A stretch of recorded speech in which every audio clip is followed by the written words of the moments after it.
عزیزان کرامی، مسلمان بندہ اللہ پاک اس کو اگر استطاعت دے اور مالک کائنات اس کے اوپر کرم کرے، وہ حج کرنے کے لیے جائے یا عمرہ کرنے کے لیے جائے، تو بحیثیت امتی ہونے کے اس کے اوپر لازم ہے کہ وہ پیارے نبی صلی اللہ علیہ وسلم کے روضہ اطہر پر بھی حاضری دے۔ حالانکہ اگر دیکھا جائے تو حج کے ارکان مکمل کے مکمل وہ مکہ مکرمہ میں ادا ہو جاتے ہیں، اور اسی طریقے سے عمرہ بھی مکمل سارا کے سارا وہ مکہ میں ہی ادا ہو جاتا ہے۔ پھر بھی خود اس مسلمان کا ایمان اس بات کی طرف آمادہ کرتا ہے کہ وہ عمرہ اور حج تو کرے، لیکن پیارے نبی صلی اللہ علیہ وسلم کے روضے کی زیارت نہ کرے تو وہ اس کا ایمان کامل نہیں رہتا۔ اور ایک حدیث بھی ہے حضور صلی اللہ علیہ وسلم کی، آپ صلی اللہ علیہ وسلم نے فرمایا جس مسلمان نے حج کیا یا عمرہ کیا اور میرے روزے کی زیارت نہ کی تو وہ مسلمان ایسا ہے کہ اس نے مجھ سے جفا کی، یعنی اس نے وفا نہیں کی۔ تو وفا کا تقاضا بھی یہی ہے کہ وہ حضور صلی اللہ علیہ وسلم کے روزے کی زیارت ضرور کرے۔ پھر مسلمان بندے کا ایمان بھی یہ کہتا ہے کہ وہ حضور صلی اللہ علیہ وسلم کے روزے کو دیکھے بغیر وہ واپس رہ نہیں سکتا۔ پھر جب حضور صلی اللہ علیہ وسلم کے روزے کی زیارت کرنے کے لیے جائے تو یاد رکھے کہ آداب کو ملوز خاطر رکھے۔ یہ مکہ اللہ کا گھر ہے، لیکن اس جگہ پر اگر کمی پیشی ہو جائے تو اللہ معاف کر دیتا ہے۔ وہ جو جگہ ہے مدینہ منورہ کی، وہ ایک ایسی ادب انگیز اور پر ادب جگہ ہے کہ اس جگہ پر ذرا برابر بے ادبی اللہ کو گوارا نہیں۔ مالک کائنات اعمال حفظ کر دیتا ہے۔ خود حجرات سورت کے اندر اللہ پاک نے احکامات نازل کیے ہیں۔ تو جب بھی حضور صلی اللہ علیہ وسلم کے روزے اطہر پر جائیں تو سب سے پہلے آداب کو خیال رکھیں، آداب کو مد نظر رکھیں۔ آداب میں سے پہلی بات تو یہ یاد رکھیں کہ باوضو ہو کر جائے، یعنی وضو کر کے مسجد نبوی میں حاضری ہو آپ کی۔ ایسا نہیں ہو کہ بغیر وضو جائے۔ ہاں وہاں اگر وضو ٹوٹ جاتا ہے تو وہ الگ ایک مسئلہ ہے، وہاں بھی وضو کے انتظامات موجود ہیں، لیکن مسلمان بندے کو چاہیے کہ وضو کر کے چلے اور حضور صلی اللہ علیہ وسلم کے روزے اطہر پر جا کر زیارت کرے اور حاضری دے۔ جب وضو کر کے جائے گا تو جیسی مسجد نبوی کے اندر داخل ہو سب سے پہلے دائیں پاؤں رکھے اور دعا پڑھے، جو مسجد میں دعا حضور صلی اللہ علیہ وسلم نے داخل ہونے کی سکھائی ہے۔ وہ دعا پڑھنے کے بعد اب یہ مسلمان بندہ جب مسجد کے اندر جائے گا تو سب سے پہلے اس بندہ نے کیا کرنا ہے؟ سب سے پہلے یاد رکھیں اس نے 2 رکعت نماز ادا کرنی ہے تحیۃ المسجد کی۔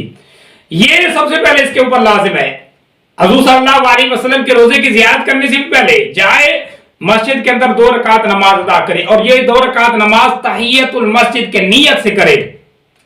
اگر جگہ ملتی ہے وہ جنت کی جو جگہ ہے یعنی ریاض الجنہ کے اندر، وہاں اگر جگہ ملتی ہے تو اچھی بات ہے، ورنہ پوری مسجد کے اندر جہاں جگہ ملے وہیں جا کر نماز 2 رکعت خشوع خضوع کے ساتھ نماز ادا کر لے۔ ادا کرنے کے بعد سلیقے کے ساتھ سر جھکائے ہوئے ادب کے ساتھ پھر حضور صلی اللہ علیہ وسلم کے روزے اطہر پر جا کر حاضری دے، اور ہاتھ باندھ کر نظر جھکا کر سب جھکا کر دھیمے انداز میں، بلند آواز میں نہیں بلکہ دھیمے اور پیارے انداز میں الصلاۃ والسلام علیک یا رسول اللہ وعلی آلک واصحابک یا حبیب اللہ، یہ درود شریف حضور صلی اللہ علیہ وسلم کے روزے اطہر پر جا کر پڑھے۔ یہ خاص درود ہے حضور صلی اللہ علیہ وسلم کے روزے اطہر پر پڑھنے کا، یہ درود ہے، یعنی حضور صلی اللہ علیہ وسلم کو خطاب کر کے سلام بھی کہے اور آپ صلی اللہ علیہ وسلم پر درود و سلام پڑھے یہ اس وقت، اور جتنی کثرت سے ہو سکے یہ درود پڑھتا رہے، اور ہاتھ باندھ کے دھیمے انداز میں، بلند آواز سے نہیں کہ گرج گرج کر پڑھے، کیونکہ سورۃ حجرات کے اندر اللہ پاک نے یہ منع کر دیا ہے کہ تم اپنی آوازوں کو نبی کی بارگاہ میں بلند آواز کرو، یہ منع ہے تمہیں، اگر ایسا کرو گے تو تمہاری نیکیاں اللہ پاک ضائع کر دیں گے۔ پھر جب حاضری دے لو تو یہ دیکھو وہاں ایسا ماحول ہوتا ہے کہ بندہ زیارت دے رک نہیں سکتا، تو یہ پوری جو مسجد ہے یہ حضور صلی اللہ علیہ وسلم کی بارگاہ ہے، آپ صلی اللہ علیہ وسلم کی بارگاہ میں بیٹھے ہیں، تو آپ زیادہ وقت اسی مسجد کے اندر گزاریں اور حضور صلی اللہ علیہ وسلم پر کثرت کے ساتھ درود و سلام پڑھتے رہیں۔ جب بھی بیٹھیں، جس جگہ پر بیٹھیں، حضور صلی اللہ علیہ وسلم پر درود و سلام کی کثرت کریں۔ یہ بہت بڑا اور عمل بھی ہے اور بہت بڑی نیکی بھی ہے۔ سب سے بڑی نیکی مدینہ منورہ میں یہی ہے کہ حضور صلی اللہ علیہ وسلم پر درود و سلام پڑھیں۔ باقی فرائض آپ نے مکمل کرنی ہے، فرض نماز ادا کرنی ہے، باقی مکمل کرنی ہے، لیکن اس چیز کو نہ چھوڑیں۔